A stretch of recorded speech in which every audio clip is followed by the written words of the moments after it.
अस्सलाम वालेकुम क्लास, उम्मीद है आप सब ऑफिस में होंगे। क्लास आज हम इस प्रोजेक्ट को तकरीबन कंप्लीट करने जा रहे हैं। क्या करेंगे आज हम, मैं आपको ओवरव्यू दिखाता हूँ। ठीक है, सबसे पहले मैं जा रहा हूँ प्रोडक्ट्स के पेज पे। और आपको पता है ये प्रोडक्ट्स मेरी डेटाबेस से फेच होके आ रही हैं।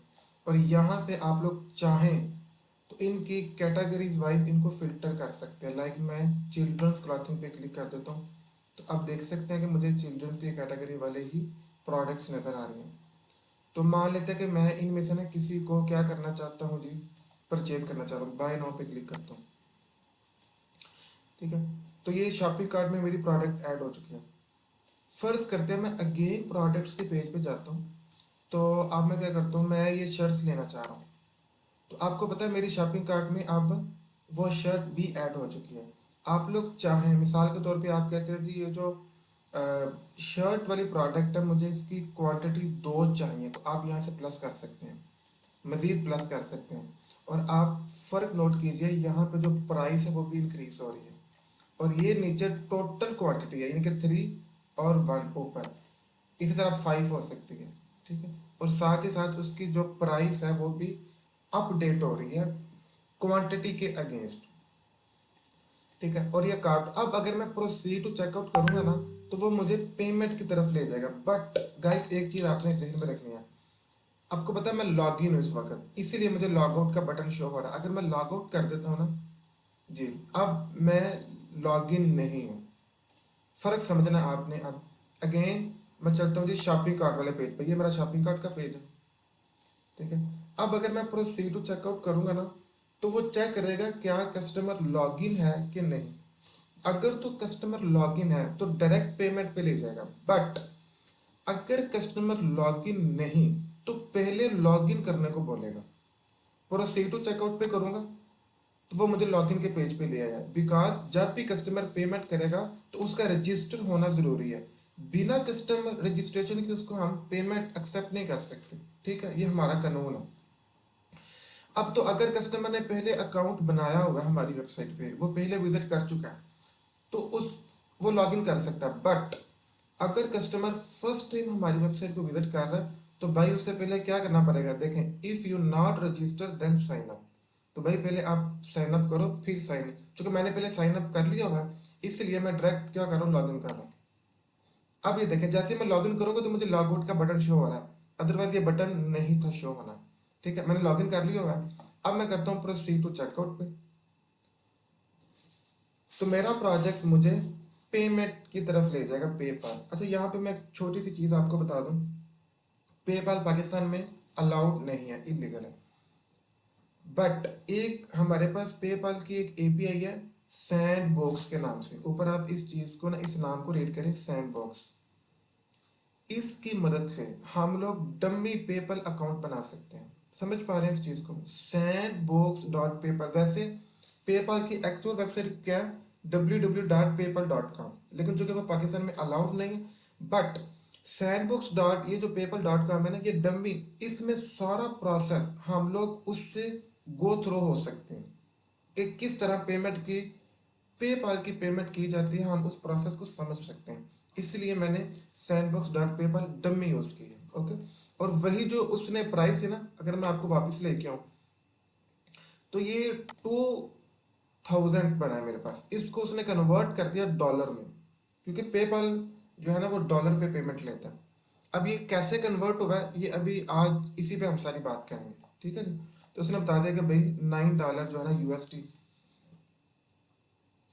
ओके, अब मैं करता हूँ पे नाउ पे। जी, यू पेड $9। ठीक है जी, मेरी पेमेंट हो चुकी है। अब मैं करता हूँ रिटर्न टू मर्चेंट, वापस जाता हूँ, पेमेंट डन हो चुकी है मेरी, प्रोडक्ट्स मैंने ले ली, पेमेंट भी डन होगी। अगेन शॉपिंग कार्ट का पेज ओपन हुआ है, लेकिन अब ये उस तरह से नहीं होगा। अब ऊपर देखें योर ऑर्डर, उसने मेरे ऑर्डर की डिस्क्रिप्शन दी है। जैसे आपको पता है, आप लोग कहीं मॉल पे जाइए, चेजअप पे जाए, तो आपको इनवॉइस मिलती है। ठीक है, उसकी थोड़ी सी तरतीब सेटिंग हटके होती है, बट ये इनवॉइस है जी, अब आपकी इनवॉइस है योर ऑर्डर। और उसने डिटेल बता दिया कि आपने ये प्रोडक्ट्स ली हैं, ये प्राइस बने हैं, इतनी क्वांटिटीज आपने ली हैं। अब देखें, मैं क्वांटिटी ऐड या माइनस नहीं कर सकता, क्योंकि ये शॉपिंग कार्ट थोड़ी है, ये तो इनवाइस है ना, डिटेल मुझे बता दी गई है, ये भी रिमूव हम यहाँ से इसको भी हटा देंगे। और उसने बता दिया कि पेड है, आपने ये पेमेंट कर दी हुई है सी। तो ये सारे प्रोसेस को हम आज की डेट में समझेंगे। चलें स्टार्ट करते हैं। वापस प्रोडक्ट के पेज पे आ रहा हूँ। मिसाल के तौर पे मैंने बाय नाउ पे क्लिक किया, ठीक है जी। तो ये आपको पता है शॉपिंग कार्ट में जो पहले जो प्रोडक्ट्स वो भी नज़र आ रही हैं। चले मैं ये दो प्रोडक्ट्स रहने दे रहा हूँ। यहाँ तक हमने बात कर ली होती, लेकिन जैसे ही मैं प्रोसीड टू चेकआउट करता हूँ, यहाँ से हमारा कंसेप्ट स्टार्ट होगा। ठीक, यहाँ से वन बाई वन हम कंसेप्ट और फंडे को समझेंगे कि भाई ये जो प्रोसीड टू चेकआउट बटन लगा हुआ है ये कैसे काम करता है और क्या काम करता है। इससे पहले आपने दो काम करने हैं डेटाबेस में। डेटाबेस पे चलते हैं हम लोग। और गाइस हमें अब दो चीज़ें चाहिए, दो टेबल आपने क्रिएट करने हैं। एडमन आपने क्रिएट किया हुआ है, कैटेगरी क्रिएट किया हुआ है, कस्टमर भी क्रिएट है और प्रोडक्ट भी हमारा क्रिएटेड है। बट ऑर्डर और ऑर्डर डिटेल ये दो ऐसे टेबल हैं जो हमने पहले क्रिएट नहीं किए थे। आप राइट क्लिक करें, इसके डिज़ाइन पे जाएं, आपको समझा देता हूँ मैं। ये जो टेबल है, ठीक है, ऑर्डर के टेबल पे आपने ऑर्डर की आईडी जो कि प्राइमरी की के तौर पे लेनी है। इसके बाद ऑर्डर डेट, मुझे पता हो कि मेरा ऑर्डर किस डेट को हुआ है। ओके, इसके बाद ऑर्डर स्टेटस, यानी कि ऑर्डर पेड है या अनपेड है, तो ऑर्डर का स्टेटस है। और कस्टमर एफआईडी का मतलब है कि किस कस्टमर ने ऑर्डर किया। तो इसका मतलब ये होगा कि इस टेबल में जो रिलेशनशिप्स होंगे ये प्राइमरी की वाला रिलेशनशिप है और ये फॉरेन की का रिलेशनशिप है। और रिलेशनशिप क्रिएट करने अब आपको बहुत अच्छे से आते हैं। यानी कि कस्टमर एफआईडी का मतलब है कि जो कस्टमर के टेबल में प्राइमरी की है और यहाँ पे एज फॉरेन की है। ओके, नेक्स्ट चलता हूँ, ऑर्डर डिटेल का टेबल आपको समझाता हूँ। इसमें जो ऑर्डर की कंप्लीट डिटेल होगी। अब आप इसमें सबसे पहले क्या होगा, ऑर्डर डिटेल आईडी होगी, चूंकि टेबल की प्राइमरी की जरूरत है। ये ऑर्डर ऑफ आईडी यहाँ पे क्यों है, ऑर्डर ऑफ आईडी का फिर ये रिलेशनशिप है इसमें, ये फॉरेन की के तौर पे आई हुई है। ऑर्डर ऑफ आईडी का यहाँ पे पर्पज ये है कि भाई मैंने किस ऑर्डर की डिटेल लेनी है, यानी कि किस ऑर्डर की डिटेल। ये अब ऑर्डर हो गया, पिछले टेबल पे चले ना, ये देखें इस टेबल पे क्या हुआ था, ऑर्डर की आईडी थी, ऑर्डर डेट, किस डेट को ऑर्डर हुआ और ऑर्डर का स्टेटस क्या, पेड है या अनपेड और किस कस्टमर ने किया। बट अभी इसकी डिटेल नहीं है। डिटेल से क्या मुराद है, मेरा सवाल है कि जो भी कस्टमर ने, यानी कि इस कस्टमर ने इस डेट को जो ऑर्डर किया है उस ऑर्डर में प्रोडक्ट कौन सी थी। समझ पा रहे हैं इस चीज को। तो उसके लिए मैंने अलग टेबल बनाया है कि भाई ऑर्डर की मुझे डिटेल चाहिए। डिटेल से क्या मुराद है, कस्टमर ने क्या लिया, कस्टमर ने क्या लिया, ये चीज आपने जहन में रखनी और वापस आ जाए। तो इसलिए उस ऑर्डर की एफ आई डी थी। Got it. अभी देखें प्रोडक्ट एफ आई डी, मैंने वही बात की ना कि भाई कस्टमर ने क्या लिया, ये चीज। उसके बाद ऑर्डर की purchase price, sorry sale price और परचेज प्राइस। ये सेल प्राइस है ऑर्डर की और ये परचेज प्राइस है। परचेज प्राइस और सेल प्राइस में क्या फर्क है, मिसाल के तौर पे अगर एक शॉपकीपर है, वो पहले चीज को परचेज करता 4 रुपए में, आगे सेल करता 6 रुपए में, उसको प्रॉफिट कितनी हुई, 2 रुपए। तो मैंने प्रॉफिट भी निकालनी है, तो इसलिए प्रॉफिट निकालने के लिए हमने एक परचेज प्राइस ली और एक, गाइस क्या ली हमने, सॉरी एक परचेज प्राइस ले ली और एक हमने सेल प्राइस ले ली। ये आप समझ चुके हैं इस चीज को। ओके, लास्ट में क्वांटिटी है कि कस्टमर ने जो प्रोडक्ट परचेज किया उसमें क्या क्वांटिटी थी, क्या उसका तरीकाकार था। तो समझ पा रहे हैं आप लोग, ये दो टेबल आपने लेने हैं, एक ऑर्डर का और एक ऑर्डर डिटेल का। ऑर्डर के अंदर रिलेशनशिप ऑर्डर आईडी प्राइमरी की और ये फॉरेन की है, कस्टमर के टेबल से आई हुई है।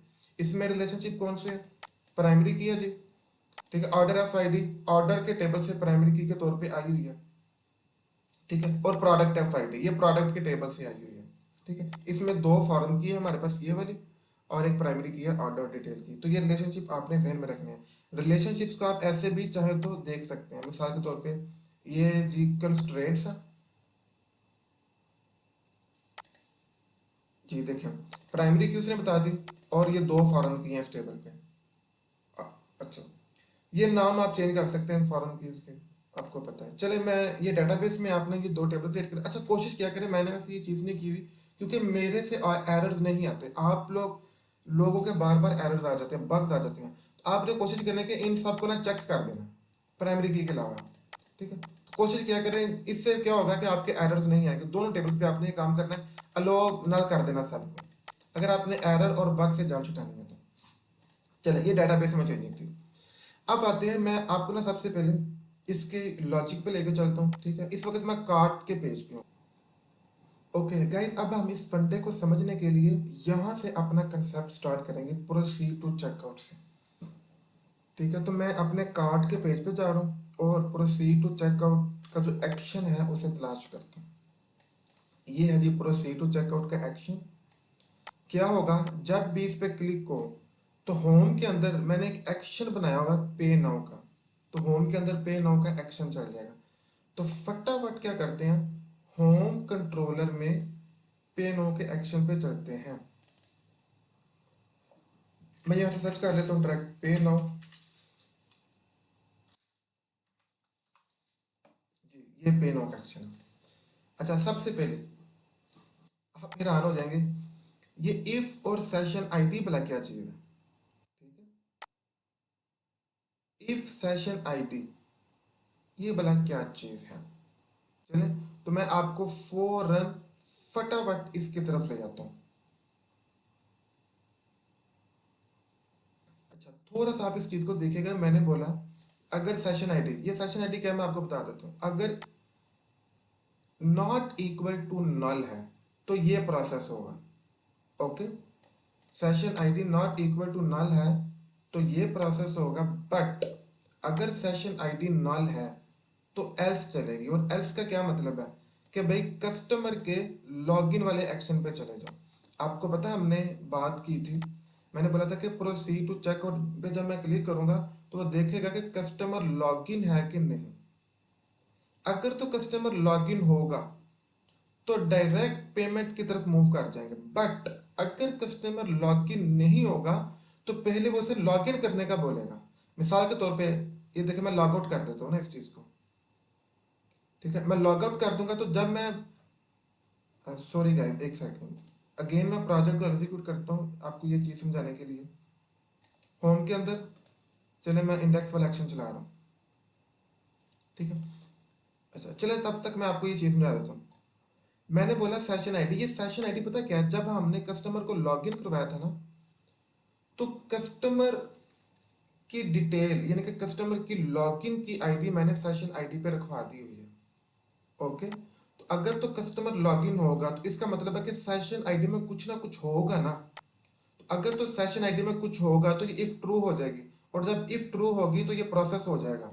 बट अगर इफ ट्रू नहीं होती इसका मतलब क्या है कि कस्टमर लॉगिन नहीं, और जब कस्टमर लॉगिन नहीं तो मैं कौन से एक्शन पे लेके गया, कस्टमर के लॉगिन के एक्शन में। अब मैं सबसे पहले ये स्टेप समझाने से पहले आपको सेशन आईडी की डिटेल समझा देता हूँ। तो आप जरा जाए कस्टमर के कंट्रोलर में लॉगिन वाले एक्शन पे, देखें कस्टमर का कंट्रोलर है और लॉगिन का एक्शन है, और आपने पहले सेशन आईडी ही क्रिएट करनी है। अच्छा जी, यहाँ पे आके ना आप लोगों ने डरना नहीं है। मैंने बेसिकली क्या किया हुआ है, तीन वेरिएबल्स लिए हुए हैं। एक वेरिएबल का नाम है कस्ट के नाम से, या आई थिंक आपने पहले भी लिया था। एक वेरिएबल आईडी है और एक वेरिएबल आई डबल डी है। अच्छा तीनों लाइन ऑफ कोड को समझ लेते हैं। डीबी यानी कि डेटाबेस में जाओ, कस्टमर का टेबल होगा वहां पे, वेयर एक्स वेरिएबल है। तो मैंने बोला एक्स डॉट कस्टमर ईमेल। अच्छा वैसे ये चीज़ मैं पहले समझा चुका हूँ, अब मैं आपको रिपीट करवा रहा हूँ और इनमें इन तीनों लाइन ऑफ कोड में फ़र्क समझा रहा हूँ। कि जाहिर बात है कि जब कस्टमर लॉगिन होगा तो आपको पता, अगर आप उस पुराने फंडे को याद करें तो सबसे पहले कस्टमर क्या होता है, रजिस्टर होता है, साइन अप होता है, साइन अप के बाद कस्टमर साइन इन होता है।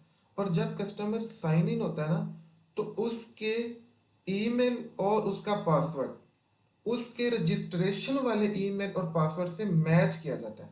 अगर तो मैच हो जाए तो हम समझेंगे कस्टमर अथेंटिक है, वैलिड है। बट अगर मैच ना हो, मिस मैच हो, तो हम उस कस्टमर को लॉगिन की इजाज़त नहीं देंगे। समझ पा रहे हैं आप इस चीज़ को? हम बोलेंगे ना कि भाई आपने यूजर नेम और पासवर्ड गलत एंटर कर दिया, अगर आप इस चीज को समझ पाए। तो यही चीज है कि यहाँ से जो अब डिटेल आएगी ना, यानी कि ये तो डेटाबेस में जो रजिस्ट्रेशन करते वक्त ईमेल एंटर हुआ था ये वो है, और मैंने कहा कि सी डॉट कस्टमर ईमेल से मैच करो, यानी कि जो डेटाबेस में ईमेल है और जो कस्टमर ने अभी अभी एंटर किया है उसको मैच करो, और सिर्फ ईमेल को मैच ना करो। इसी तरह तुम डेटाबेस के पासवर्ड और कस्टमर ने जो अब तुम्हें पासवर्ड दिया उसको मैच करो और डॉट काउंट करो। डॉट काउंट का क्या मतलब है कि डेटाबेस में जाकर देखो, अगर तो रिकॉर्ड मैच करता है तो काउंट 1 हो जाएगा। सिंपल, काउंट क्या कर देगा, यस होगा तो 1 कर देगा, नहीं होगा तो 0 कर देगा ऑफ कोर्स। अब नीचे वाली लाइन भी यहां तक सेम है, देखिए यहां तक सेम है ऊपर वाली लाइन की तरह, बट आगे मैंने क्या बोला, मैंने कहा कि डॉट सिलेक्ट, सिलेक्ट कर लो, वी अगेन वेरिएबल है कोई भी रख सकते हैं, कस्टमर की आईडी, किस टेबल से, यानी कि कस्टमर के टेबल से मैंने कस्टमर की आईडी को सिलेक्ट किया और कुछ नहीं किया।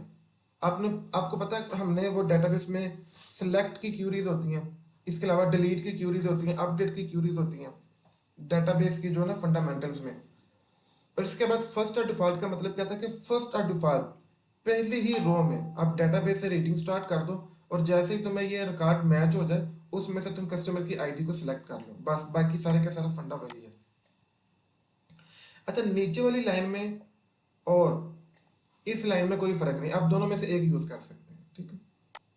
वैसे आपको बता देता हूँ इसमें मैंने जस्ट क्या किया, यहाँ पे मैंने किया dB dot customer dot first dot default, इनके फर्स्ट डॉट डिफॉल्ट को यहाँ पे मैंने एंड पे यूज कर दिया, ये भी मेथड ठीक है, और नीचे मैंने शुरू पे यूज कर लिया। ओके, अब नीचे आते हैं, मैंने यहाँ पे सेशन 2 क्रिएट किए हैं। गाइस मैंने कितने सेशन क्रिएट किए हैं, 2। एक सेशन मैंने रखा है CID, ठीक है, और नीचे मैंने सेशन यूज किया CIDD वाला। अच्छा, CID के अंदर मैंने आईडी यूज कर ली है, ये वाली आईडी, ये चूंकि वेरिएबल आपको याद है, और CIDD में मैंने ये नीचे वाला वेरिएबल, ये वाली IDD यूज की है, ठीक। अब मजीद नीचे हैं, अभी आपके अंदर कोई इम्बिग्विटी रह चुकी होगी, अभी मैं एग्जाम्पल की तरफ लेके चलता हूँ, मजीद आपको ये चीज क्लियर हो जाएगी। मैंने बोला इफ काउंट, अब काउंट ये सॉरी कस्ट है, ये कस्ट ये वाला है, ये वाला कस्ट कौन जिसने काउंट करना था रिकॉर्ड में, तो मैंने बोला अगर काउंट ग्रेटर देन 0 के है, इसका मतलब है कि डेटाबेस से रिकॉर्ड मिल चुका है उसे, ठीक है। तो जो भी कस्टमर, यानी कि कस्ट इक्वल टू सेशन आईडी, तो जो कस्टमर की डिटेल होगी ना वो आईडी में आ चुका है, यानी कि सेशन आईडी में कोई ना कोई वैल्यू होगी, 1 होगी, मिसाल के तौर पे कस्ट में 1 है तो सेशन आईडी में 1 हो जाएगा, और अगर कस्ट में 0 था तो ये इफ आपकी चलेगी नहीं, एल्स चल जाएगी, और एल्स रिटर्न व्यू कर देगी। रिटर्न व्यू से क्या मुराद है कि वो लॉगिन से आगे प्रोसेस को स्टार्ट ही नहीं करेगी। तो कस्ट में 1 होगा तो सेशन आईडी 1 हो जाएगी, और रिटर्न रीडायरेक्ट टू एक्शन मैंने करवा दिया होम के अंदर कार्ट का पेज ओपन हो जाए।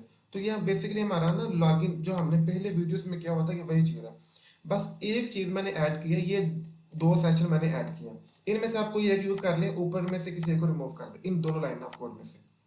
अब मैं आपको एक चीज़ समझाता हूँ, यहाँ पे चले मैं आपको लेके चलता हूँ। देखें, कस्टमर लॉगिन होता है,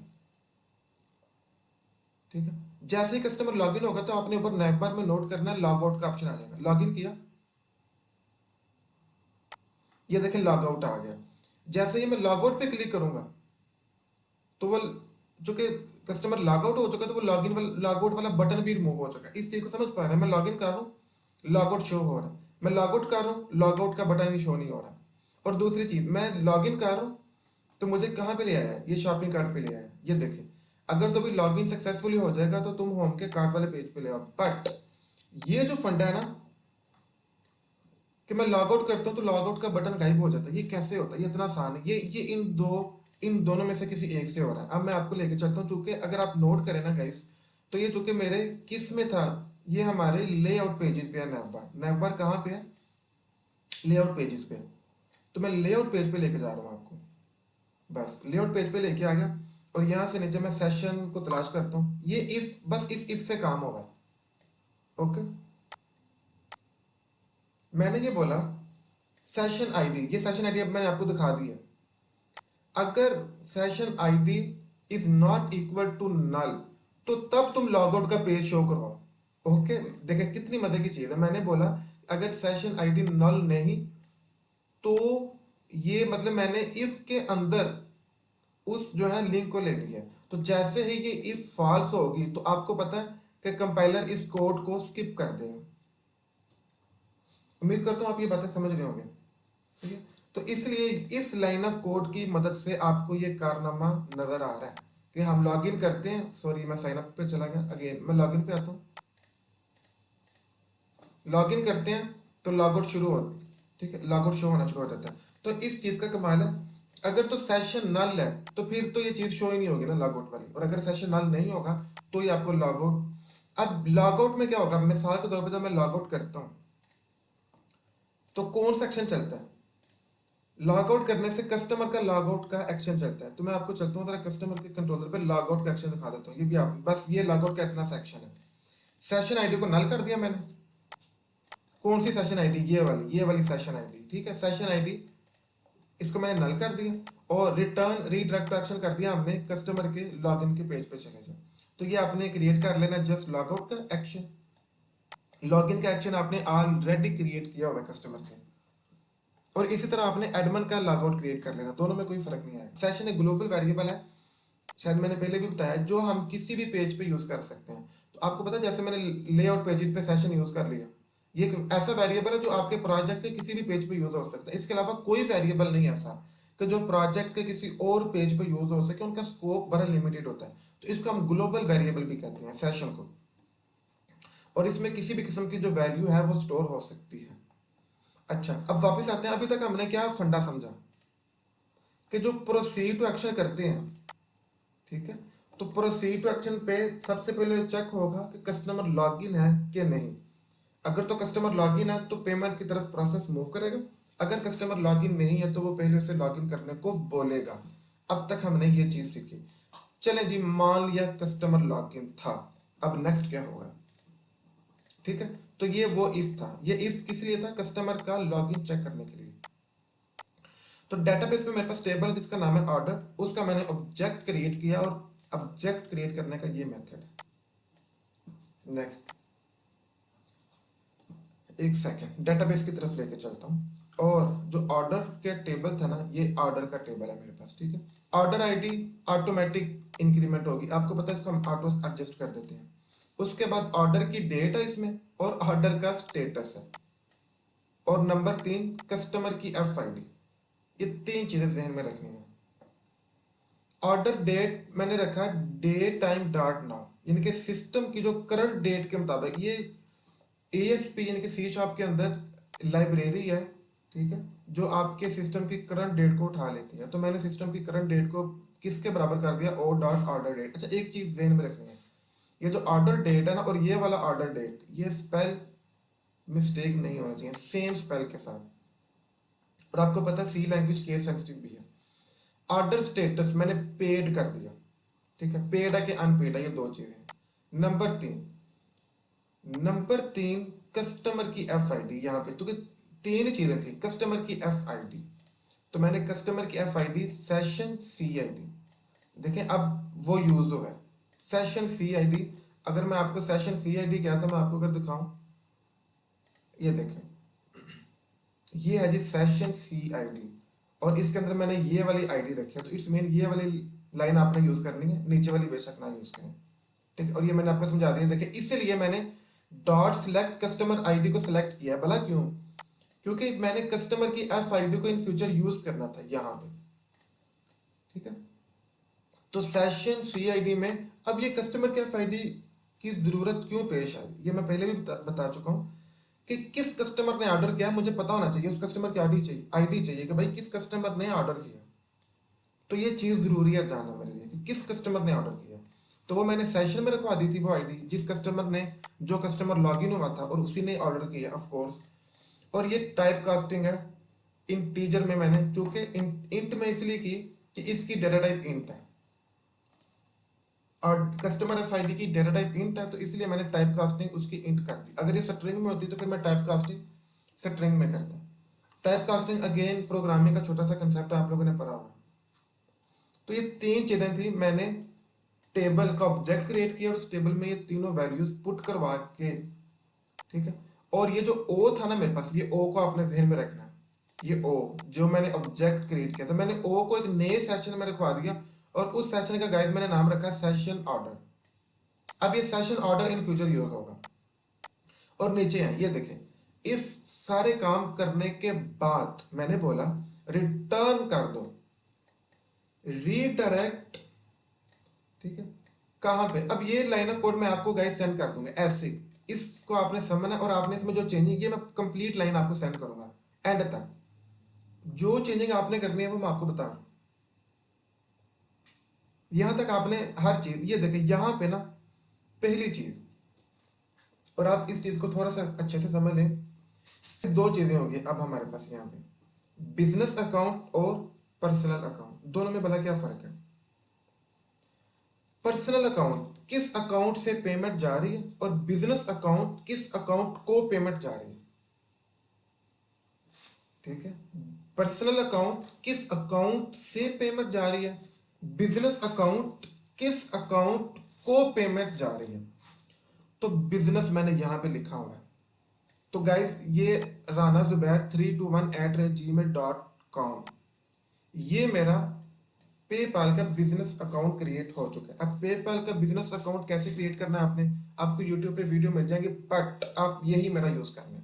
फिलहाल आप यही यूज कर लें, बाद में हम लोग चेंज कर लेंगे, अभी आप लोग उस चीज की तरफ टाइम वेस्ट ना करें। तो डायरेक्ट आप ऐसे ही लिख दें business equal to Rana Zubair 321@gmail.com। ठीक है, बाद में आप लोग जब अपना बिजनेस अकाउंट पेपाल का क्रिएट कर लेंगे तो तब आप वो यूज कर लें। फिलहाल आप इसी को यूज कर लें। मतलब है कि इस अकाउंट में पेमेंट जाएगी और आपने परेशानी होना ये कौन सा एक्चुअल पेमेंट मेरे अकाउंट में जा रही है। ठीक है, एक्चुअल पेमेंट नहीं जाएगी, ये डमी सब कुछ हो रहा है। इनका कंसेप्ट समझ रहे हैं हम लोग। एंड आइटम नेम यहां पे मैंने लिखा हुआ है फूड फन। ओके, आप लोगों ने यहां पे अपने प्रोजेक्ट का नाम लिखना। मिसाल के तौर पे ये मेरे पुराने प्रोजेक्ट का नाम था फूड फन, अब के हमारे प्रोजेक्ट का नाम है ऑनलाइन शॉपिंग। ठीक है, तो यहाँ पे आपने अपने प्रोजेक्ट जो भी आपके प्रोजेक्ट का नाम है ना वो आपने कर लेना है। ठीक है, फिलहाल मैं फूड फन ही रहने दे रहा हूँ।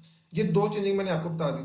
एक आपने यहाँ से जस्ट ईमेल चेंज करना और कुछ नहीं करना, फिलहाल आपने यही ईमेल रखना है, बट मैंने इसका कंसेप्ट आपको समझा दिया। फूड फन की जगह पे आपने अपने प्रोजेक्ट का नाम लिख देना। तीसरी चीज ये चेंज आपने करना, HTTP local host 44338 home order booked, यहां से लेके यहां तक ये चीज, ये मैं आपको एक दफा क्लियर चीज बता रहा हूँ।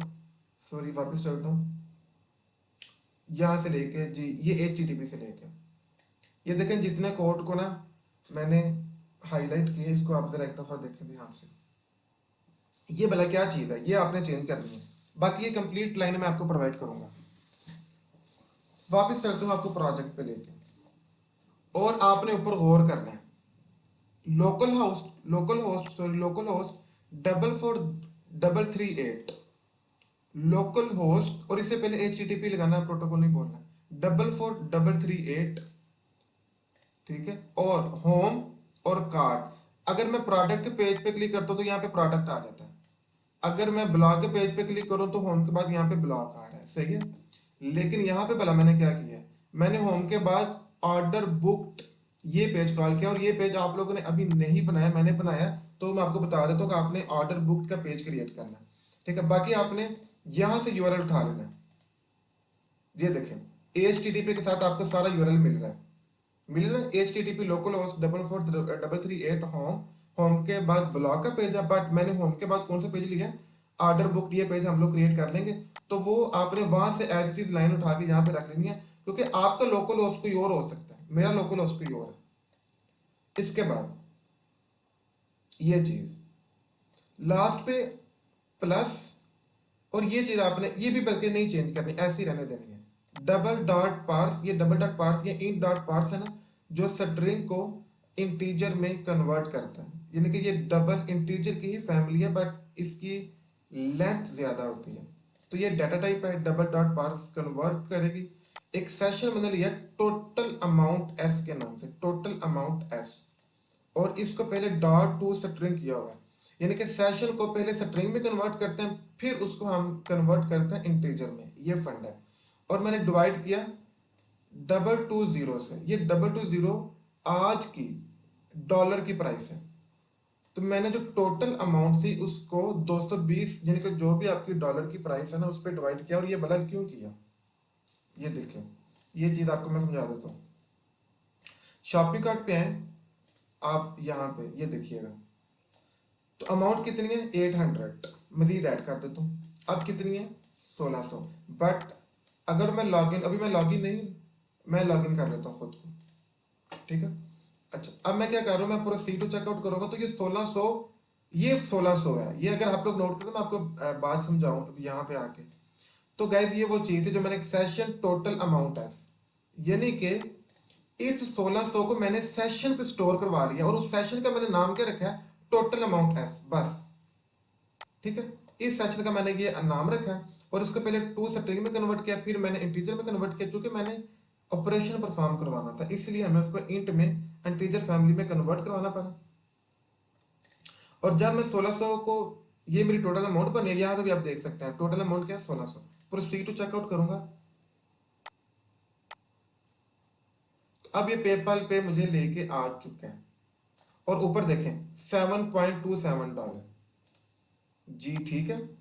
तो जब उस अमाउंट को 1600 का आप 220 पे डिवाइड करेंगे तो आपको क्या आंसर मिलेगा, 7.27 यूएसडी डॉलर ही। यहाँ पे आप वैल्यू वक्त के मुताबिक चेंज कर सकते हैं। तो ये कंप्लीट लाइन थी जो आपको मिल जाएगी, जो जो मैंने चेंजिंग बताई है बस आपने वही करनी है, मजीद चेंज नहीं करना। अब ये काम करने के बाद होगा क्या, असल चीज की तरफ लेके चलता हूँ मैं आपको। तो एक नया हम लोगों ने एक्शन बना दिया, जिस एक्शन का नाम है ऑर्डर बुक्ड, बस ये चीज समझ लें और काम खत्म। कौन सा एक्शन है जी, ऑर्डर बुक्ड। तो पेपैल बाद में ऑटोमेटिक उसे रिटर्न करवा देगा ऑर्डर बुक्ड को, ठीक है। और ऑर्डर बुक्ड पे लेके आता हूं मैं आपको, ये सेक्शन का नाम है जी ऑर्डर बुक्ड, और ये लास्ट वाली चीज है, बाकी किस्सा खत्म। क्या नाम है जी, ऑर्डर बुक्ड। अच्छा जी, ऑर्डर बुक्ड के मैं आपको व्यू पे लेके चलता हूँ, व्यू भी दिखा दूँ, हसरत ना रह जाए आपकी। पहले आपको व्यू समझा देता हूँ, फिर आपको इसका मैं एक्शन समझा देता हूँ। गो टू व्यू पे जा रहा हूँ जी, at the rate using online shopping dot model, ठीक है। आपको पता है मैंने अपने प्रोजेक्ट का मॉडल यूज किया आगे। अच्छा, ये मैं आपको एक चीज चले समझा देता हूँ। ये जो पेज है ना ऑर्डर बुक्ड का, ये ऑर्डर बुक्ड का पेज और कार्ट का पेज सेम है, ठीक है। ये आपको अब इस चीज की चिंता नहीं करनी, बिल्कुल सेम। अगर आपको मैं शुरू से भी इसकी लुक दिखा रहा हूँ, कार्ट का पेज और ऑर्डर, आपने अपना कार्ट का पेज ही कॉपी करके तो ऑर्डर बुक्ड वाले पेज पे सारा कोड पेस्ट कर देना। देखें क्या फर्क है दोनों में, नहीं फर्क है। हाँ, जो फर्क है वो मैं आपको बता भी दूंगा, समझा भी दूंगा, वो थोड़ा सा फर्क है। तो फिलहाल कार्ट का सारा कोड आपने किस में जाके शिफ्ट कर देना, ऑर्डर बुक्ड वाले पेज पे। बाकी इन दोनों में क्या कंपैरिजन है, क्या फर्क है, वो मैं बताता हूँ। इधर होम कंट्रोलर पे आए, सॉरी जी, देखते हैं जी ऑर्डर बुक का जो है ना अब एक्शन करता क्या। तो आपको पता है ऊपर मैंने ये देखें, ये मैंने जो ऑर्डर की जितनी भी डिटेल थी ना ऑब्जेक्ट ओ में थी, तो उसको मैंने स्टोर करवा लिया था सेशन ऑर्डर में। सेशन ऑर्डर पे मैंने स्टोर करवा लिया था इस चीज को। अब मैंने सेशन ऑर्डर, ठीक है, इससे पहले मैंने इसकी टाइप कास्टिंग की ऑर्डर के टेबल के साथ ही, ठीक है, टाइप कास्टिंग कर दी, क्योंकि ये पूरा एक ऑब्जेक्ट है। और इसका मैंने जो टेबल का ना अगेन ऑब्जेक्ट क्रिएट कर लिया यहाँ पे ऑर्डर के टेबल का। अच्छा, इससे नीचे है ये कस्टमर का CI वो मैं आपको ऊपर सेशन बता चुका हूँ, दिखा भी चुका हूँ, ठीक है। उसकी टाइप कास्टिंग की मैंने इस कस्टमर के साथ, और इसको मैंने कस्टमर के ऑब्जेक्ट में स्टोर करवा दिया, ये दो चीजें। अब नीचे मैंने इतना सारा जो लाइन ऑफ कोड है ना उसको कमेंट किया हुआ है, ठीक है। और उससे नीचे ये जो मैंने लाइन ऑफ कोड कमेंट किया, ये मैं आपको बाद में बताऊंगा, चूंकि ये कंसीडर नहीं होता। ये काम करने के बाद आप लोगों ने क्या करना है, db.orders.add ओ, मतलब जो ऑब्जेक्ट था ना हमारा ये वाला ओ, जो भी आप इसका नाम रखेंगे, मैंने ऑर्डर से ओ रख दिया, ये मैंने ऐड कर लिया और टेबल में चेंजेस को सेव कर लिया। मिसाल के तौर पे यहाँ तक पता क्या होगा कि जो भी डाटा आपने ऐड किया होगा ना वो अब जाके आपकी डेटाबेस में सेव होगा। यानी कि इस स्टेप के बाद समझ पा रहे हैं इस चीज को? इस स्टेप के बाद जाके आपका डाटा यहाँ पे सेव होगा, इस स्टेप से पहले नहीं। नीचे आते हैं। अब ये थोड़ा सा लाइन ऑफ कोड है इस चीज को, और इसके बाद रिटर्न व्यू और हमारा कोड खत्म हो गया, मतलब आखिरी है। मैंने एक लिस्ट क्रिएट की है प्रोडक्ट की, ठीक है। अच्छा, मैं असल में मैंने लिस्ट क्रिएट नहीं की है। आपको अगर याद होगा ना पुरानी वाली बात, तो हम लोगों ने गाइस शॉपिंग कार्ट जब लिया था ना, ये माई कार्ट, तो इसमें सेशन तब लिया था, और तब मैंने सेशन आपको डिटेल से समझाया भी होगा। ये देखिए, अगर मैं मजीद पीछे की तरफ जाता हूँ, हाँ ये लिस्ट आपको नजर आ रही है जो हमने माइनस फ्रॉम कार्ट के वक्त यूज की थी, वही लिस्ट मैंने अब यहाँ पे यूज की है। अच्छा गाइस, अब वो जो शॉपिंग कार्ट की हमारी लिस्ट थी वो मैंने वापस यहाँ पे मंगवा ली, और उसको मैंने एक नई लिस्ट क्रिएट की, पी के अंदर मैंने वैल्यू स्टोर करवाई। अब ये हम काम क्यों कर रहे हैं, पहले मैं आपको इसका थीम समझाता हूँ। अभी आपको पता है मैंने db dot order dot add किया। इसका मतलब क्या होता है कि हम डेटाबेस में डाटा स्टोर करवाते हैं, इस लाइन ऑफ कोड का ये मतलब होता है। डेटाबेस पे चलता हूँ और आपको एक पेज दिखाता हूँ, दो हमारे पास टेबल थे, ऑर्डर और ऑर्डर डिटेल। अभी तक यहां तक मैंने ऑर्डर वाले टेबल पे डाटा स्टोर करवाया, लेकिन मैंने ऑर्डर डिटेल वाले टेबल पे डाटा स्टोर नहीं करवाया। अब इस लाइन ऑफ कोड में मैं नेक्स्ट काम करने जा रहा हूं, ठीक है। ऊपर मैंने क्या किया, ऊपर मैंने किया ऑर्डर के टेबल पे डाटा स्टोर करवाया। यहां अब मैं क्या कर रहा हूं, मैं ऑर्डर डिटेल वाले पेज पे डाटा स्टोर करवा रहा हूं। अब दूसरी चीज, ऑर्डर डिटेल वाले पेज पे मैं फॉर लूप क्यों ले रहा हूँ, सवाल ये पैदा होता है। और फिर इसके ऊपर मैंने माई कार्ट सेशन की लिस्ट क्यों ली, ये दो चीजें, ये दो पहले सवाल है कि ये हमने एक लिस्ट क्यों ली, और सेकंड के साथ हमने ये फॉर लूप क्यों यूज किया। ये बात समझाता हूँ, मैं आपको वापस चलता हूँ। अगर मैं लिस्ट में प्रोडक्ट पे जा रहा हूँ, सॉरी से रिफ्रेश होने देना,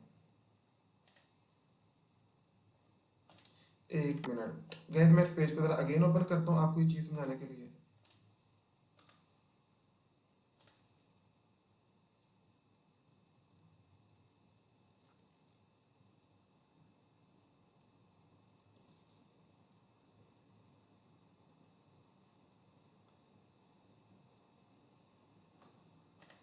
जी, प्रोडक्ट,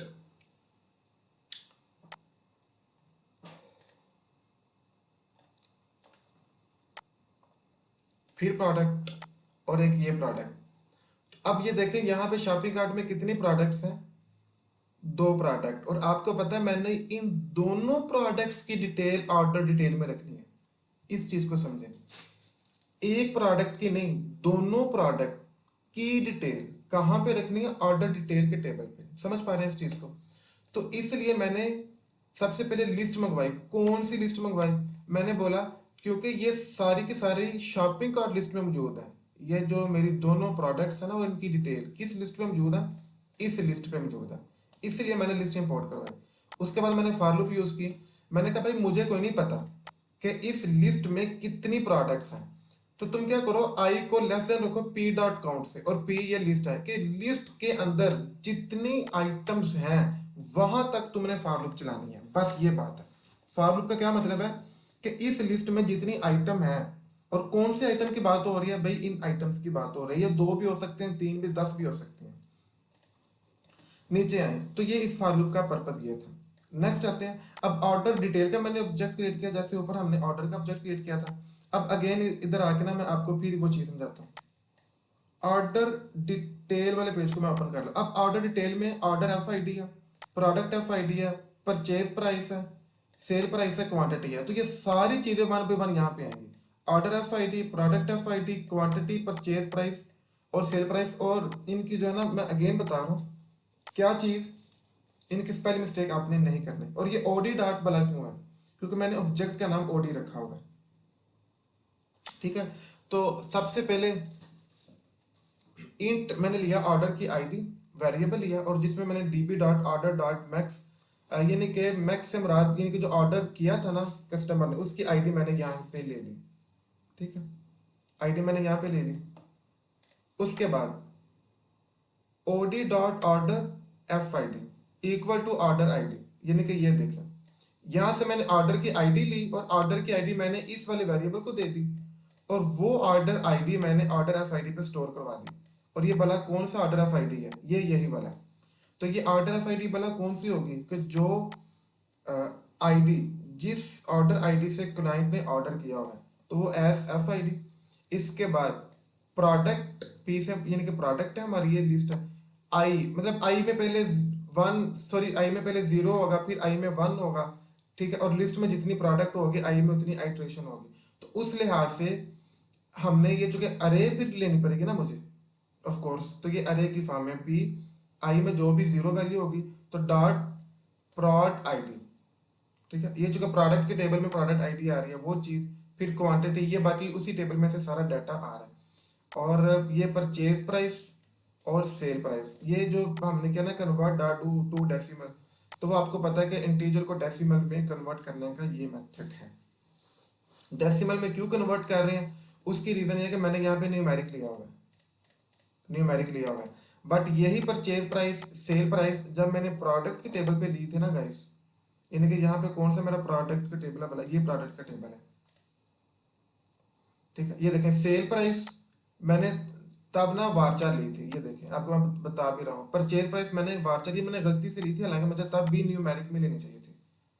लेकिन चूंकि तब मैंने ये ब्लेंडर करते मैंने जो था ना एन वार्चर में ली, और अब इसलिए फिर मैंने इसको कन्वर्ट किया, कन्वर्ट डॉट टू डेसिमल। अगर तब उसको ठीक लिया तो तब ये कन्वर्ट करने की जरूरत ना पड़ती, ठीक है। तो ये सारी चीज़ें हमने ले ली। नेक्स्ट क्या जी, डीबी डॉट ऑर्डर डिटेल्स, यानी कि आप ऑर्डर डिटेल्स में ओडी सारा ऐड कर दो और सेव चेंजेस कर दो और रिटर्न कर दो व्यू को। अब रिटर्न व्यू का क्या मतलब है भला, ये है जी ऑर्डर बुक्ड, इसको रिटर्न कर दो। और मैंने आपसे बोला था इस पेज में और शॉपिंग कार्ट वाले पेज में कोई फर्क नहीं है। मैं आपको बताता हूँ क्यों कोई फर्क नहीं है। ये आपने शॉपिंग कार्ट वाले पेज की देखने, फर्क क्या होगा, ऐड टू कार्ट की जगह पे आपने ऑर्डर बुक कर देना, इसी पेज को जब वहां पे कॉपी पेस्ट करना है। दूसरा आपने चेंज क्या करना है, आपने ये प्लस माइनस के बटन वहां से रिमूव कर देने हैं और ये रिमूव और ये कांटा आपने वहां से रिमूव कर देना, बाकी ये सारी चीज वैसी रहेगी। प्रोसीड टू चेकआउट पे आपने जस्ट पेड लिख देना, ठीक है। अब इसकी शक्ल और उसकी शक्ल में बस इतना ही फर्क है जो मैंने भी आपको बता दिया। अगेन प्रोसीड टू चेकआउट करता हूँ जी, मैंने लॉगिन कर लिया। अब वो जाएगा सबसे पहले ये जी पेपाल की तरफ से, ये है मेरा पेपाल का कौन सा अकाउंट, पर्सनल अकाउंट, जिस अकाउंट से मैंने ट्रांजैक्शन करनी है। और ये आपने यही अकाउंट यूज कर लेना, ठीक है। ताहा faha@tourismpk.com, इसका पासवर्ड भी मैं आपको बल्कि शो करके दिखाई देता हूँ, ठीक है।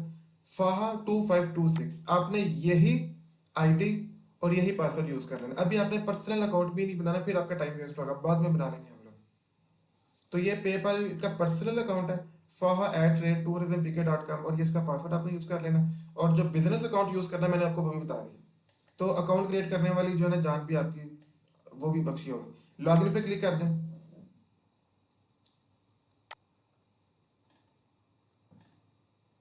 जी उसने बता दिया कि पे नाउ, डायरेक्ट पे नाउ कर देते हैं। जी हमने पे नाउ कर दिया, यू पेड, आगे उसने सारी डिटेल बता दी। रिटर्न टू मर्चेंट, ये जब रिटर्न टू मर्चेंट करेंगे अब मुझे किस पेज पे लेके जाएगा, ऑर्डर बुक्ड वाले पेज पे लेके जाएगा। और ऑर्डर बुक्ड वाला पेज जो मैंने अभी आपको दिखाया था जी। और अब बताएं शॉपिंग कार्ट वाले में और ऑर्डर बुक वाले पेज में कोई फर्क है, कोई फर्क नहीं है, सही है। जो फर्क था वो मैंने आपको बता दिया। तो इस तरह जो है ना हमारा प्रोजेक्ट कंप्लीट होता है। सारे के सारे जो कंसेप्ट थे हमने पेमेंट तक के लिए कर लिए। छोटी सी चीज़ है, एक दफ़ा मैं आपको वीडियो में दिखाता हूँ। ये ऑर्डर बुक वाला पेज है जी, इसको गौर से देख लें, ठीक है। फिर ना कहीं आपको इशू नज़र आ जाए इसमें, ठीक है। एक दफ़ा मैं पेज मूव करके आपको दिखा रहा हूँ जी। ये यहाँ पे हमने क्वांटिटी और उसकी जो अमाउंट को प्रोसेस किया था, ठीक है जी। कमेंट वाले सेक्शन को हम लोग नहीं रीड करते, ओके जी। ये अब बाद में आपने रिमूव कर लेना, क्योंकि ये ऑर्डर बुक का पेज है तो अब इस पे मैंने क्लिक नहीं करवाना, ओके। और ये मेरा जी कार्ड का पेज है, इसकी भी शक्ल देख लें, वैसी है। अच्छा गाइस, एक चीज़ अब आपने ध्यान में रखनी है,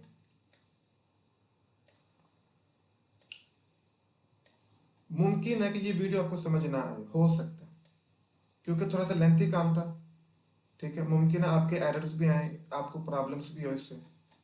तो कोशिश कीजिएगा इस वीडियो को एक दफ़ा देखने के बाद फिर अगेन देखें, और मुझे फिर यकीन है कि आपको सारी समझ आ जाएगी।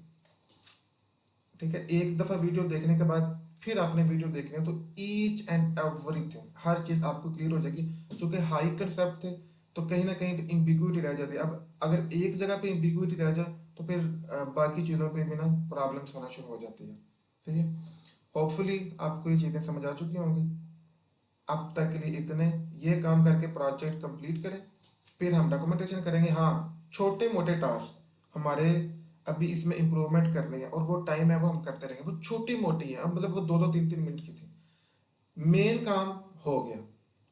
ठीक है, अब छोटी छोटी चेंजिंग्स हैं, इसको इम्प्रूव करना है, प्रोजेक्ट को मैच्योर करना जितना हो सके। ठीक है, और वो जितना वक्त होगा उतना करते जाएंगे, क्योंकि बाकी की जो चीज़ें हैं वो कभी भी कंप्लीट नहीं होने वाली। ये प्रोजेक्ट हर साल अपडेट होते हैं, इनमें नई नई चीज़ें आती रहती हैं, तो वो ऑफ कोर्स आती रहेंगी। लेकिन हमारे पास जितना टाइम होगा हम उतना, अब हम जो काम करेंगे ना नेक्स्ट, वो इसके एक्स्ट्रा फीचर होंगे, और वो एक्स्ट्रा फीचर हम वहाँ पे क्लेम कर सकते हैं कि सर मैंने जो आपको बताए थे पॉइंट, इनके प्रपोजल पे लिखे थे वो तो कंप्लीट है, अब मैंने उसके अलावा भी इतना काम किया।